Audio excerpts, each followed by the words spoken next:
I'm going to do two examples of long division in this video.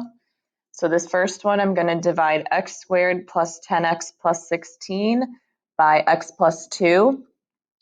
If you know regular long division, like you learn in elementary school, it is the same steps here. Please don't get too overwhelmed by the fact that there are letters in this problem. It is the same steps. So I'm going to start with that x on the outside.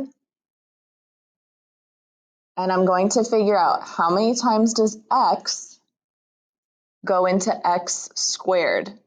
In other words, what do you have to multiply x by to give you x squared? Well, x times x would give me x squared. So that is what goes up top. So again, it's x times what gives me x squared. Fill in the blank, that would be x. So now the next step in regular long division is you take that number and you multiply. I'm going to do the same thing here. I'm going to multiply x by this time x plus 2. So in the beginning, I was only using that x in front. Now when I multiply, I'm using both the x and the plus 2. So x times x is x squared. X times 2 is 2x. Now the next step in regular long division is you subtract. Same thing here, I'm going to subtract. Now you have to be careful here because you're subtracting both the x squared and the 2x. So my advice would be to put it in parentheses so that you understand that both of those are being subtracted. So the signs of both of them are changing. So we have x squared minus x squared. As long as you do the first step correctly, those will always cancel. Next, I have 10x minus a positive 2x. That gives us 8x. Now with the old long division that you learned a long time ago, remember the next step is to bring down the next digit. I'm going to do the same thing here by bringing down plus 16. And now we start the process over again. I'm going back to that x on the outside that I have underlined, and I'm seeing how many times does x go into 8x. In other words, x times what equals 8x? That number would be 8. So that goes up top.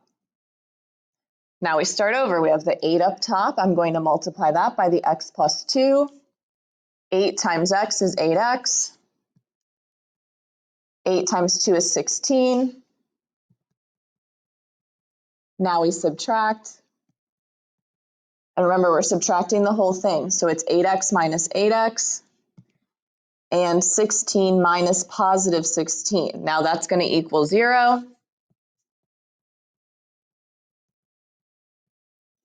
Remember, we call that the remainder. So this has a remainder of 0, which means x plus 2 does go evenly into x squared plus 10x plus 16.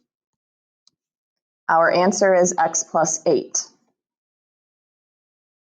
So you can pause the video if you need to digest that. Otherwise, I'm going to go on to another example.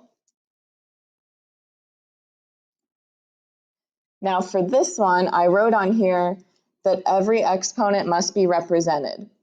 So if you look at the polynomial 2x cubed minus 4x squared plus 5, first you need to make sure that it's in standard form, and it is. The exponents go from greatest to least. But the problem is if every term was present, between the x squared and the 5, there would be an x to the first power, but we don't have that. So in between the 4x squared and the 5, I'm going to fill in a 0x. Because if every term was present, I would have an exponent of 3, followed by an exponent of 2, followed by an exponent of 1, and then 5 technically has an exponent of 0, which is why there's no x there. So because I'm missing that x term, I'm going to fill in a 0x in the middle.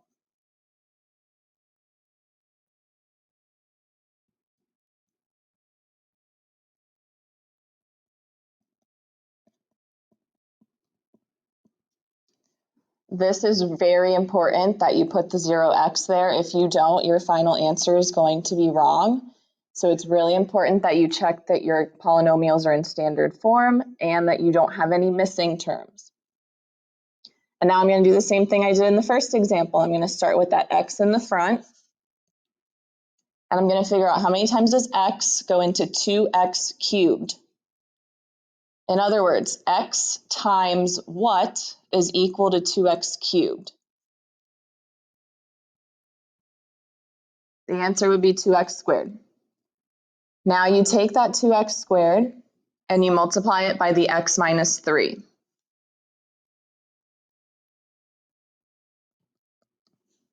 Two x squared times x is 2x cubed. If you choose the correct value for that top number, then those should always cancel. 2x squared times negative 3 is negative 6x squared. Now we subtract, and again, this is where you need to be careful because you're subtracting everything. So first, the 2x cubed minus 2x cubed goes away. Now I have this negative 4x squared minus a negative 6x squared. So that means I'm actually adding 6x squared because the negative and the negative becomes a plus sign.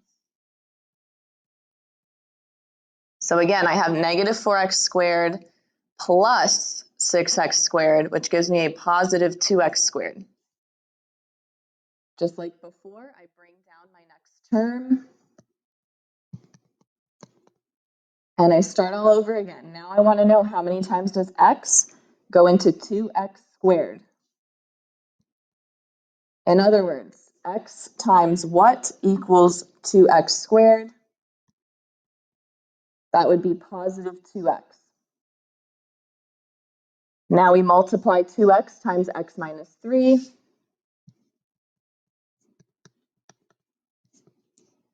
Two x times x is 2x squared. 2x times negative 3 is minus 6x. And then we subtract. 2x squared minus 2x squared goes away. Now I've got a 0 minus negative 6x. So again, I'm going to have to add. So that actually equals a positive 6x. And now we bring down our final term of plus 5, and we do it all over again. X goes into 6x 6 times. X times 6 would result in 6x. So I have a plus 6, and now I multiply that by x minus 3. That gives me 6x minus 18. Now I subtract. And again, we are subtracting a negative here. So it becomes 5 plus 18, which equals positive 23.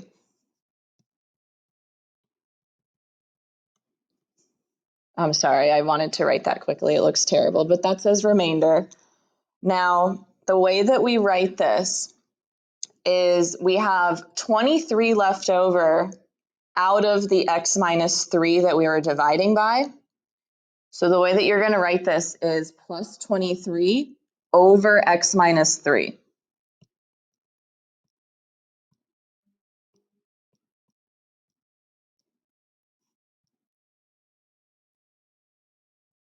So our answer would be 2x squared plus 2x plus 6 plus 23 over x minus 3.